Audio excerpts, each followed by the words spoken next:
Hello বন্ধুরা, তোমরা কেমন আছো?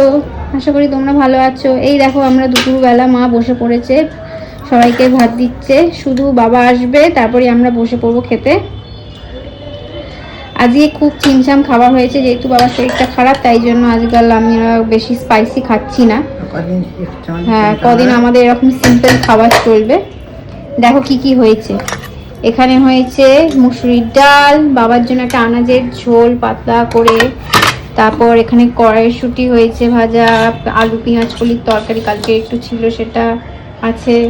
তারপর আমাদের জন্য একটা পাঁচমিশালি তরকারি হয়েছে আমাদের জন্য। আর ওখানে হচ্ছে আলু শিম ভাতে, বাবারটা দেওয়া হয়েছে আলু শিম ভাতে। আর একটু গন্ধরাজ লেবু থাকবে না, কখনো হয়, ডাল আছে বলে কথা, তাই জন্য এই হচ্ছে আমাদের দুপুরবেলার খাবার। তোমরাও জানিও দুপুরবেলা তোমরা কে কি খাচ্ছ। আবার কালকে আসবো নতুন কিছু ভিডিও নিয়ে। চলো, বাই।